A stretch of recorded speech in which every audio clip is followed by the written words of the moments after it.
Hi friends, welcome back to my channel. അപ്പം ഇന്ന് ഞാൻ വന്നത് നമ്മുടെ ചാനലിലിട്ടിരുന്ന ഷുക്കൂറിൻ്റെ സ്റ്റോറിയുടെ സെക്കൻഡ് പാർട്ടായിട്ടാണ്.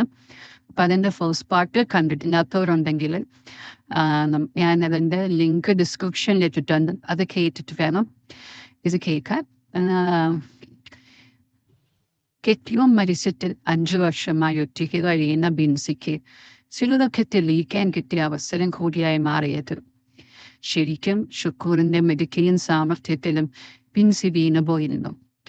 ഏറെ നേരം കഴിഞ്ഞു അവിടുന്ന് പോകാനൊരുങ്ങിയ ഷുക്കൂർ ബിൻസിയോട് ഇഷ്ടായോ? ഇഷ്ടായി.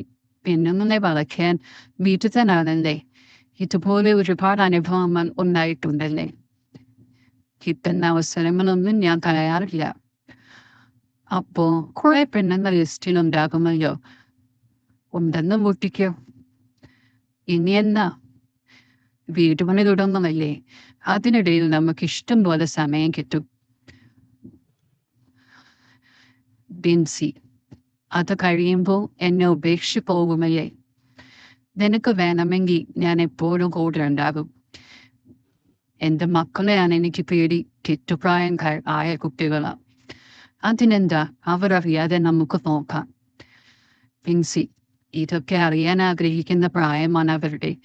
അങ്ങനെയുള്ള അവരുടെ അമ്മ ഈ തീക്കൂത്ത് നടത്തുന്നത് അവരറിഞ്ഞാൽ പിന്നെ ഞാൻ ജീവിച്ചിരിക്കില്ല. അങ്ങനെയൊന്നും സംഭവിക്കില്ല. നീ സമാധാനമായിരിക്കൂ.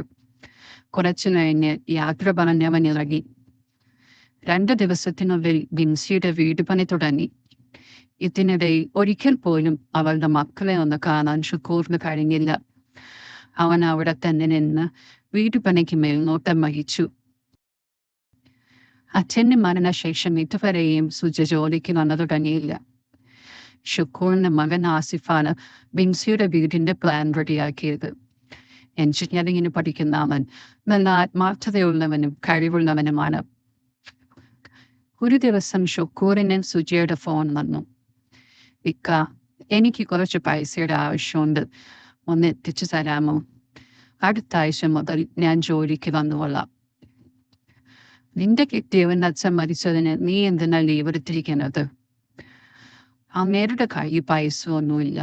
ഇവിടെ ഓരോ ആവശ്യങ്ങൾ വരുമ്പോൾ പൈസ കൊടുക്കാതെ പറ്റുമോ? അത് കുഴപ്പമില്ല സുജയ്. എത്രയാ വേണ്ടത്? 5000. എങ്ങനെയാ ഞാൻ തരുന്നത്? നീ ഇങ്ങോട്ട് വരാമോ?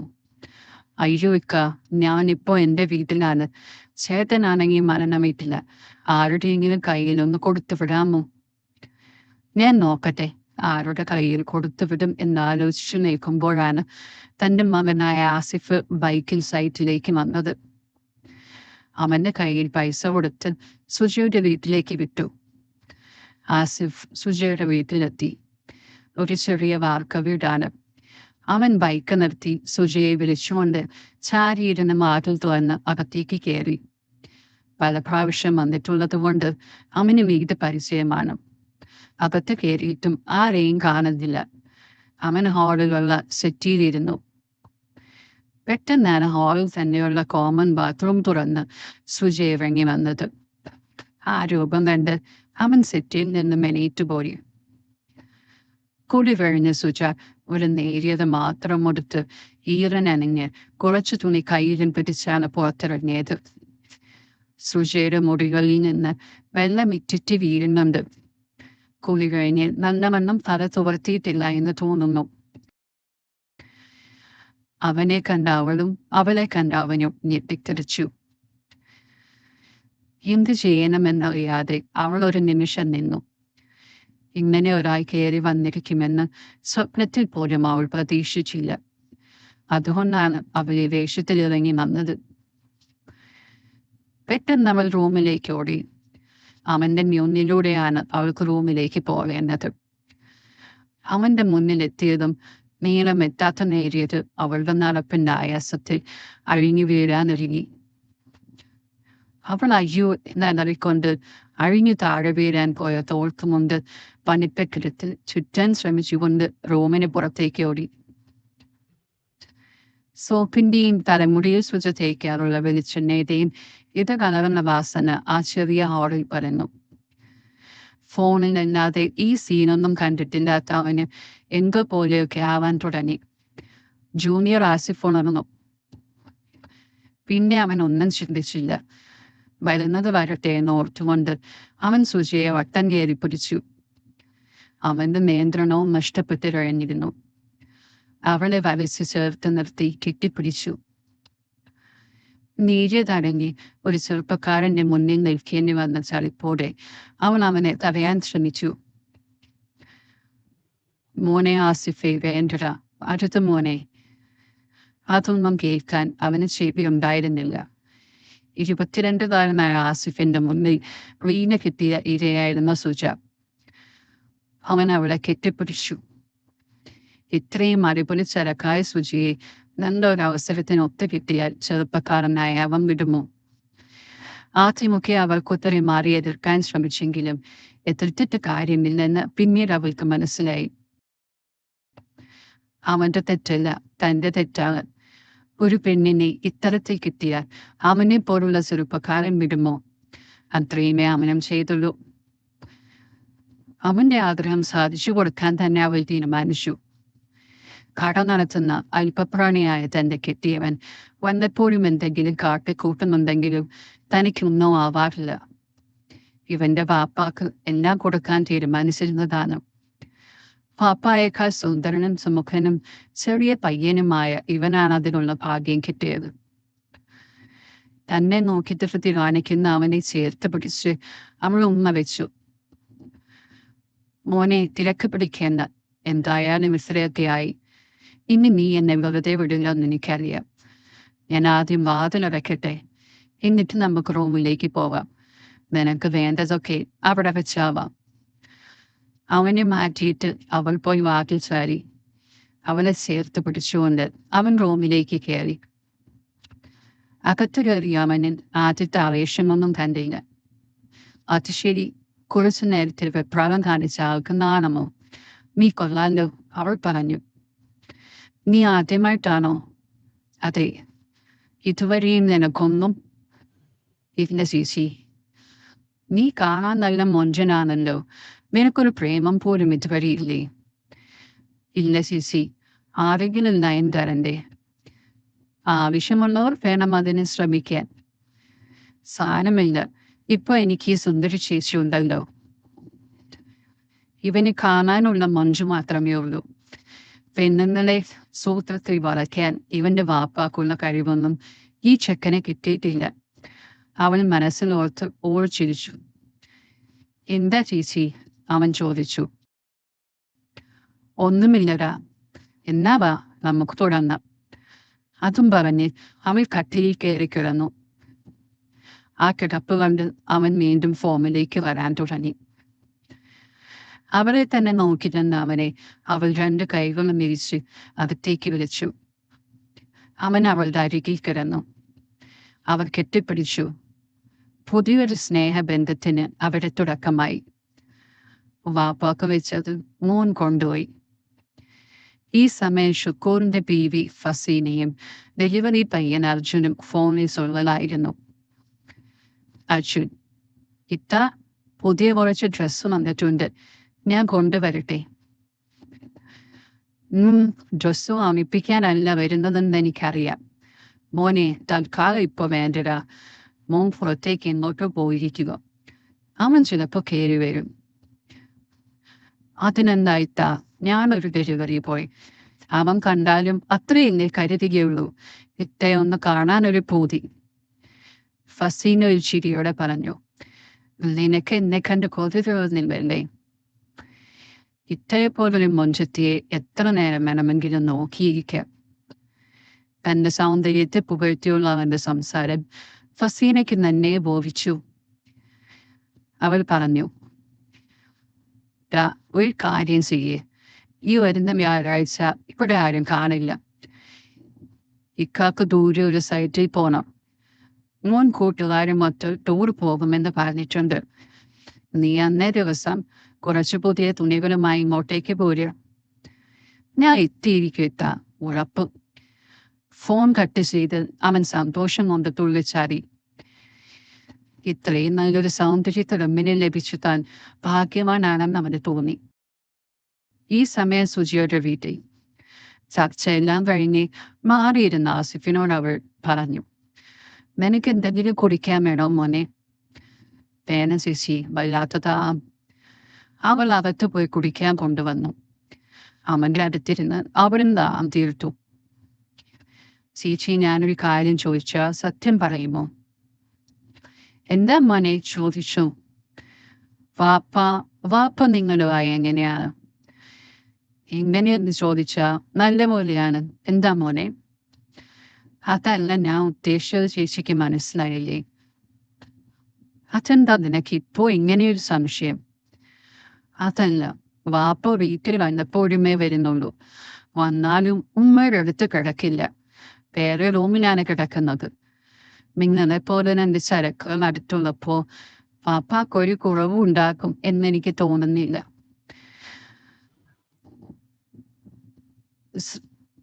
നീ പ്രശ്നമൊന്നും ഉണ്ടാക്കില്ലല്ലോ അല്ലേ? ഞാൻ എന്തിനു പ്രശ്നം ഉണ്ടാക്കണം ചേച്ചി? ഇപ്പൊ നമ്മള് ഭയങ്കര കൂട്ടായില്ലേ? സുജ, വാപ്പയും രാധേച്ചിയും തമ്മിൽ ചിലതൊക്കെ നടന്നിരുന്നു. അതും ഈ അടുത്ത ദിവസം എന്നെയും വേണമെന്ന് പറഞ്ഞിരിക്കുകയായിരുന്നു. അതിനിടയിലാണ് എൻ്റെ കെട്ടിയവൻ അച്ഛൻ മരിച്ചത്. അതുകൊണ്ട് അന്നത് നടന്നില്ല. ആസിഫ്, അത് നന്നായി. എനിക്ക് വാപ്പാനെ ഓവർടേക്ക് ചെയ്ത് വരാൻ പറ്റിയല്ലേ? നീ മിടുക്കന, എനിക്കിഷ്ടായി. അപ്പോ ഇനിയും എനിക്ക് പ്രതീക്ഷിക്കാമല്ലോ അല്ലേ? നിനക്ക് എപ്പോ വേണമെങ്കിലും ഞാൻ റെഡിയാണ്. പോരാ, പിന്നെ എനിക്ക് രാധേശിയും വേണം. കൊള്ളാലോ മോൻ, വാപ്പാന്റെ മോൻ തന്നെ. പറ ചേച്ചി, എനിക്ക് അവളെ ഒന്ന് സെറ്റാക്കിത്താ.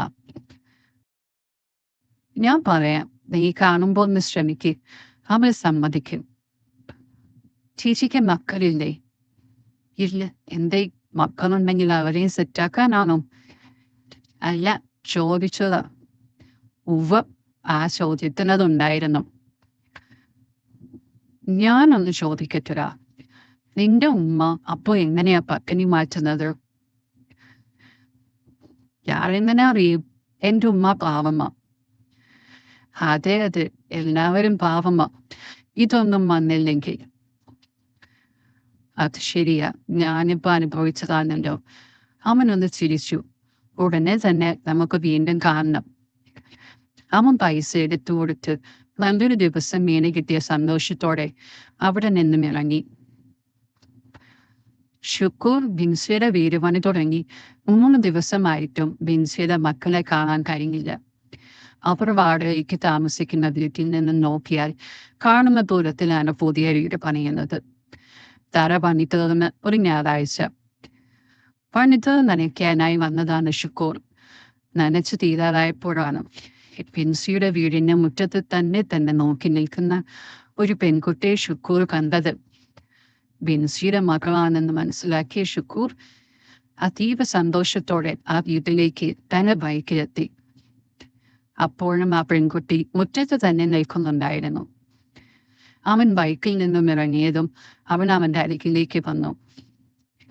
സുന്ദരിയായ അവൻ അമ്മയെ വെല്ലുന്ന ശരീരപുഷ്ടിയുള്ളവനാണെന്ന് അവൻ മനസ്സിലാക്കി. 20 വയസ്സ് പ്രായം തോന്നിക്കുന്ന അവൾക്ക് നല്ല ഓമനത്തമുള്ള മുഖമായിരുന്നു.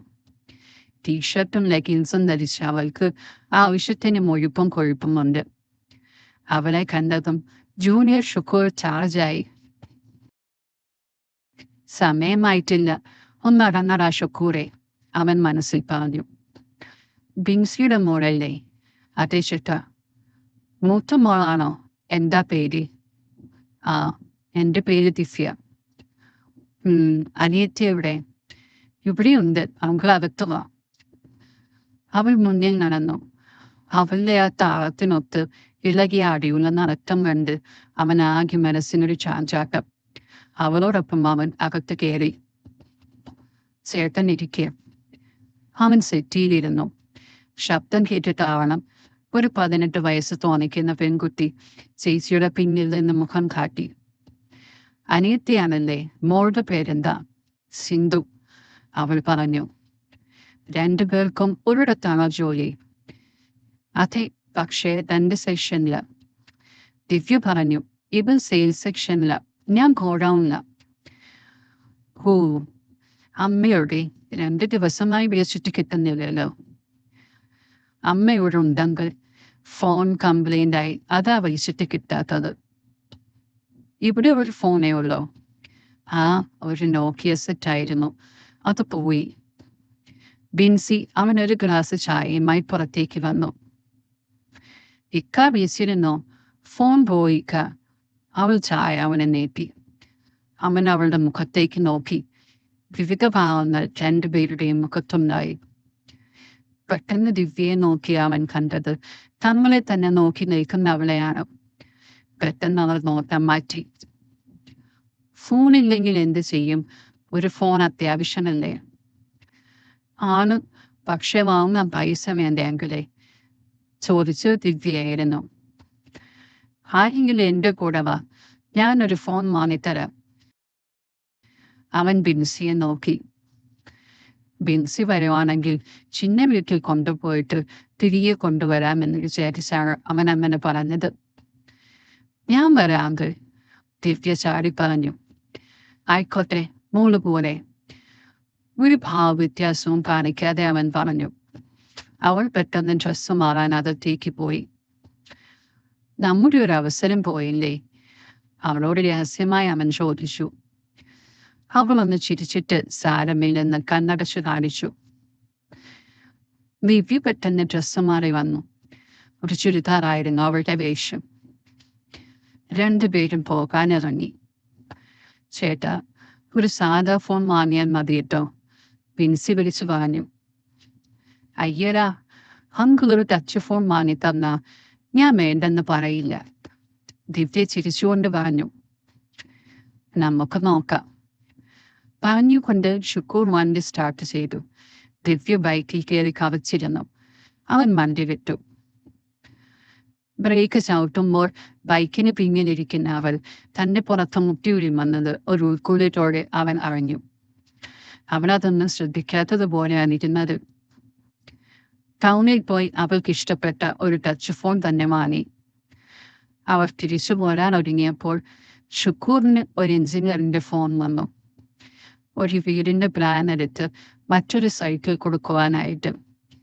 പ്ലാൻ ചിന്ന വീട്ടിലാണ് ഇരിക്കുന്നത്.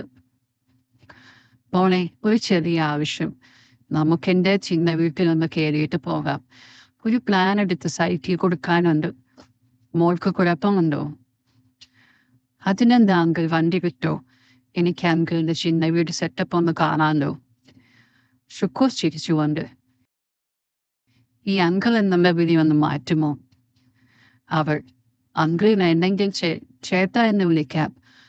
മോളുടെ ഇഷ്ടം, അവൻ ചിരിച്ചോണ്ട് പറഞ്ഞു. സന്തോഷത്തോടെ അവൻ വണ്ടി വിട്ടു. വീട്ടിലെത്തി. അവൾ വീട്ടിലെല്ലാം നടന്നു കണ്ടു. അവൻ പ്ലാൻ നോക്കിയെടുത്തു. പുറപ്പെടാൻ ഒരുങ്ങിയപ്പോൾ എവിടെ നിന്നോ ഒരു മഴ പൊട്ടി വീണു. അയ്യോ, മഴയാണല്ലോ മോളെ, കോട്ടില്ലാതെ എങ്ങനെ പോകും? സാരമില്ല ചേട്ടാ, മഴ മാറിയിട്ട് പോകാം. 2 പേരും അകത്തു പോയിരുന്നു. കുറച്ചു കഴിഞ്ഞ് ഷുക്കൂർ ഹാളിൽ നിന്നും ബെഡ്റൂമിലെ ലാപ്ടോപ്പിൽ കണക്ക് ചെക്ക് ചെയ്യാൻ പോയിരുന്നു. അവളും കൂടെ വന്ന് കട്ടിലിരുന്നു. 10 മിനിറ്റിനുള്ളിൽ കണക്ക് നോക്കിക്കഴിഞ്ഞ് അവൻ കട്ടിലിൽ അവൾക്കടുത്തായിരുന്നു. ഭയങ്കര പഴയാണല്ലോ മോളെ. ആ, ഞാൻ വന്നത് മഴ ആഘോഷിക്കാണ് ചേട്ടാ. മഴ ആഘോഷിക്കുകയാണ്, അപ്പം നമുക്കും ആഘോഷിക്കണ്ടേ? അവൻ അവളുടെ മുഖത്ത് നോക്കി ചോദിച്ചു. നമുക്കും ആഘോഷിക്കാമല്ലോ. ഇങ്ങനെ കഥകളൊക്കെ പറഞ്ഞ് അത് പോരെ ചേട്ടാ. എന്താ മോള് കഥ പറ? എനിക്ക് പറയാനുള്ളത് കഥയല്ല, ചോദിക്കാനുള്ളത്. ചോദിക്കും മോളെ. ചേട്ടനും എൻ്റെ അമ്മയും തമ്മിൽ എങ്ങനെ? അതെന്താ മോൾ അങ്ങനെ ചോദിച്ചേ? ഒരു പരിചയവുമില്ലാത്ത നമ്മൾക്ക് വേണ്ടി കയ്യിൽ നിന്നും പൈസ മുടക്കി വീടിന്റെ പണി തീർത്ത് തരാമെന്ന് ചേട്ടൻ പറഞ്ഞു. അങ്ങനെ ചെയ്യുമ്പോൾ ചേട്ടൻ നമ്മളിൽ നിന്നും എന്തെങ്കിലും പ്രതീക്ഷിക്കുന്നില്ലേ? ആ പ്രതീക്ഷ ചേട്ടൻ അമ്മയും നിറവേറ്റിയില്ലേ? അതുമോളെ, അത് നീ അങ്ങനെ. ചേട്ടൻ പേടിക്കണ്ട. ചേട്ടൻ വന്നുപോയി എന്ന് അമ്മ പറഞ്ഞെന്ന് 5 വർഷമായി അമ്മയിൽ കാണാത്ത ചില മാറ്റങ്ങൾ ഞാൻ കണ്ടു. പെണ്ണിനെ തിരിച്ചറിയാൻ കഴിയും. പ്രായപൂർത്തിയായ പെണ്ണാ ഞാനും. മോളെ അതങ്ങനെ പറ്റിപ്പോയി, അമ്മയോടൊന്നും തോന്നല്ലേ? ഒരിക്കലുമില്ല ചേട്ടാ. എൻ്റെ അമ്മ പാവമ്മ. അച്ഛൻ മരിച്ചതിന് ശേഷം അമ്മ വളരെ കഷ്ടപ്പെട്ടാണ് ഞങ്ങളെ വളർത്തിയത്. ആ അമ്മ ഇങ്ങനെയെങ്കിലും ഒന്ന് സന്തോഷിക്കുന്നുണ്ടെങ്കിൽ എനിക്ക് സന്തോഷമേ ഉള്ളൂ. ഹോ, ആശ്വാസമായി. ഞാൻ പേടിച്ചുപോയി. ആട്ടെ, അമ്മയെ മാത്രമേ ഉള്ളൂ, അതോ ഞങ്ങളെയും നോട്ടമുണ്ടോ? അവളുടെ ചോദ്യം കേട്ട് ഷുക്കൂർ ഒന്ന് ഞെട്ടി. ഉണ്ടെങ്കിൽ. അവൻ ചോദ്യരൂപത്തിൽ അവളെ നോക്കി. അമ്മയിൽ മാത്രം ഒതുക്കണ്ട. ചേട്ടന് ആഗ്രഹമുണ്ടെങ്കിൽ നമ്മൾക്ക് ചെയ്യുന്ന സഹായത്തിന് പകരമായി ചേട്ടൻ്റെ ഏത് ആഗ്രഹം സാധിച്ചു തരാനും ഞാൻ തയ്യാറാ. നിന്നെപ്പോലെ ഒരു പെണ്ണിനെ ആഗ്രഹിക്കാത്ത ഒരു പുരുഷനുണ്ടാകുമോ മോളെ? എങ്കിൽ ചേട്ടൻ ഇഷ്ടമുള്ളപ്പോൾ ആഗ്രഹം സാധിക്കാം. അവൾ അവൻ്റെ മുഖത്ത് നോക്കി പറഞ്ഞു. ദിവ്യക്ക് ഇതിനു മുമ്പ് ഇങ്ങനെ ഒരു അനുഭവം ഉണ്ടായിട്ടുണ്ടോ? ചേട്ടൻ ഉദ്ദേശിച്ചത് അതാണോ? അതെ, ഉണ്ടായിട്ടുണ്ടോ? അത്രയ്ക്കൊന്നും അങ്ങനെ ഉണ്ടായിട്ടില്ല. അല്ലാതെ കുറച്ചൊക്കെ. ഇതൊന്നും അമ്മയോട് പറഞ്ഞേക്കന്നെ. ആരായിരുന്നു ആള്? അതൊക്കെ ഞാൻ പറയണോ? നമുക്ക് വേറെ എന്തെങ്കിലും സംസാരിച്ചാൽ പോലെ. അതെന്താ, ഞാൻ അറിയാൻ പാടില്ലാത്ത ആളാണോ? അങ്ങനെയൊന്നല്ല ചേട്ടാ. അത് 2 ആഴ്ച മുൻപ് ഒരു ദിവസം ഉച്ച കഴിഞ്ഞപ്പോൾ ഞാനും ഒരു ചേച്ചിയും മാത്രമേ ഗോഡൌണിൽ ഉണ്ടായിരുന്നുള്ളൂ. മൊത്തം ക്യാമറയാ. അവിടുത്തെ കാര്യങ്ങൾക്കൊക്കെ മേൽനോട്ടം വഹിക്കുന്ന സൂപ്പർവൈസറിനെ പോലെ ഒരാളുണ്ട്. ചെറുപ്പക്കാരനായ ഒരാൾ. ഒരു കോണിലായിട്ടാ ബാത്റൂം. പാസേജിലൂടെ പോയിട്ടാണ് ബാത്റൂമിൽ കയറുന്നത്. ആ ഭാഗത്തേക്ക് ക്യാമറയില്ല. ഞാൻ അന്ന് ടോയ്ലറ്റിൽ പോയി വെളിയിലിറങ്ങിയപ്പോൾ അയാൾ പുറത്ത് കാത്തു നിൽക്കുന്നുണ്ടായിരുന്നു. സാധനമന്ത് ലിസ്റ്റ് നോക്കുന്ന ഫയലും പിടിച്ച് തിരക്ക് കൂട്ടി അതിലെ കാര്യങ്ങൾ ചോദിച്ചുകൊണ്ട് അയാൾ എന്നെ പാസേജിൻ്റെ അറ്റത്തേക്ക് ക്യാമറയുടെ വിഷൻ കിട്ടാത്തിടത്തേക്ക് സൂത്രത്തിൽ മാറ്റി. പേപ്പർ കാണിച്ച് ഓരോന്ന് പറഞ്ഞുകൊണ്ട് അയാൾ എന്നിലേക്ക് ചേർന്ന് വന്നു. ചേട്ടൻ എന്നാ ചേർന്ന് വരുന്നേ? മാറി നിന്നേ ചേട്ടാ എന്ന് ഞാൻ പറഞ്ഞു. പെട്ടെന്ന് അയാൾ പേപ്പർ താഴെയിട്ട് എൻ്റെ ചുമലിൽ കൈവച്ചു. ഞാൻ പകച്ചുപോയി. ഞാൻ എതിർക്കുന്നതിന് മുന്നേ എന്നെ കെട്ടിപ്പിടിച്ചു. എനിക്ക് ചവയ്ക്കാൻ കഴിഞ്ഞില്ല. ഈ കഥയുടെ ബാക്കി പോർഷൻ ഞാൻ ഉടനെ തന്നെ അപ്ലോഡ് ചെയ്യും. അപ്പം നിങ്ങൾക്ക് ഈ സ്റ്റോറി ഇഷ്ടപ്പെട്ടെങ്കിൽ ഒന്ന് സപ്പോർട്ട് ചെയ്യണം. നമ്മുടെ ചാനൽ ഒന്ന് സബ്സ്ക്രൈബ് ചെയ്യണം.